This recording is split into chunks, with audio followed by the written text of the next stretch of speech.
ನಮಸ್ತೆ ಸ್ನೇಹಿತರೆ. ಶಿವಾಷ್ಟಕಂ. प्रभुं प्राणनाथं विभुं विश्वनाथं जगन्नाथनाथं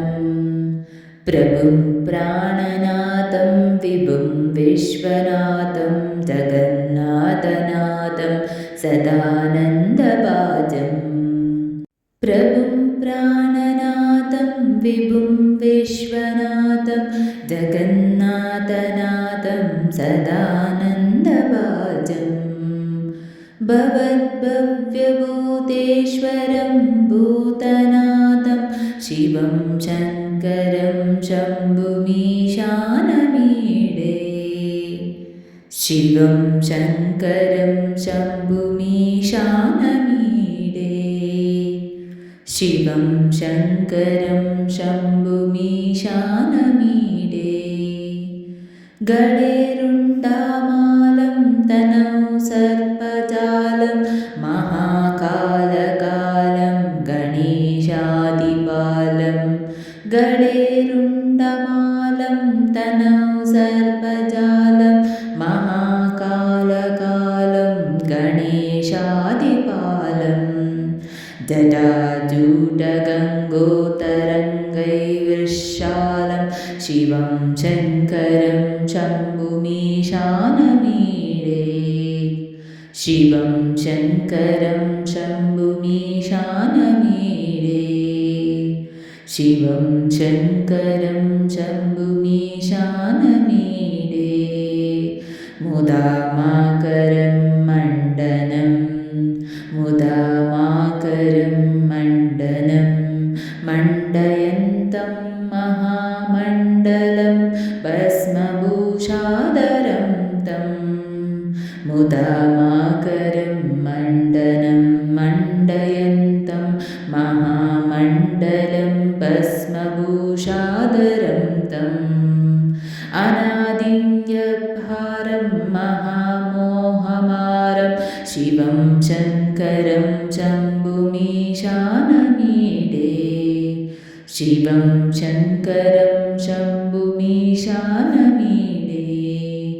शिवं शङ्करं शम्भुमीशानमीडे वटादोनिवासं महाट्टहासं महापापनाशं सदा सुप्रकाशं वटादोनिवासं महाट्टहासं महापापनाशं सदा सुप्रकाशम् गिरीशं गणेशं सुरेशं महेशं शिवं शङ्करं शम्भुमीशानमीडे गिरीशं गणेशं सुरेशं महेशं शिवं शङ्करं शम्भुमीशानमीडे शिवं शङ्करं शम्भुमीशानमीडे शिवं शङ्करं शम्भुमीशानमीडे गिरीन्द्रात्मज सङ्गृहीतार्थदेहं गिरौ संस्थितं सर्वदा पन्नगेहं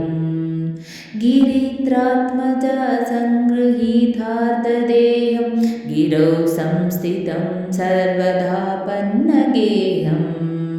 परब्रह्म ब्रह्मादिभिर्वन्द्यमानं परब्रह्म ब्रह्मादिभिर्वन्द्यमानं शिवं शङ्करं शम्भुमीशानमीडे शिवं शङ्करं शम्भुमीशानमीडे शिवं शङ्करं शम्भुमीशानमीडे कपालं त्रिशूलं कराभ्यां दधानं पदाम्बोजनं रायकामं दधानं कपालं त्रिशूलं कराभ्यां दधानं पदाम्बोजनं रायकामं दधानं बलिवर्धयानं सुराणां प्रदानं शिवं शङ्करं शम्भुमीशानमीडे शिवं शङ्करं शम्भुमीशानमीडे शिवं शङ्करं शम्भुमीशानमीडे शरश्चन्द्रगात्रं गणानन्दपात्र त्रिनेत्रं पवित्रं धनेशस्य मित्रं शरश्चन्द्रगात्रं गणानन्दपात्र त्रिनेत्रं पवित्रं धनेशस्य मित्रम्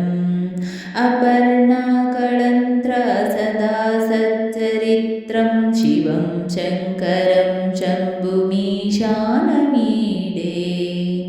शिवं शङ्करं शम्भुमीशानमीडे शिवं शङ्करं शम्भुमीशानमीडे हरं सर्पहारं चिताभूविहारम् अरं सर्पहारं चिताभूविहारं भवं वेदसारं सदा निर्विकारम् अरं सर्पहारं चिताभूविहारं भवं वेदसारं सदा निर्विकारम् श्मशाने वसन्तं मनोजं दहन्तं शिवं शङ्करं शम्भुमीशानमीडे शिवं शङ्करं शम्भुमीशानमीडे शिवं शङ्करं शम्भुमीशानमीडे स्वयं ह्यप्रभाते नरशूल्यपाणे पठेत् स्तोत्ररत्नं त्विह प्राप्य रत्नम् स्वयं ह्यप्रभाते नरशूल्यपाणे पठेत् स्तोत्ररत्नं त्विह प्राप्य रत्नम् सुपुत्रं सुधान्यं सुमित्रं कळत्रं विचित्रैः समाराध्य मोक्षं प्रयाति कळत्रं विचित्रैः समाराध्य मोक्षं प्रयाति कळत्रं विचित्रैः समाराध्य मोक्षं प्रयाति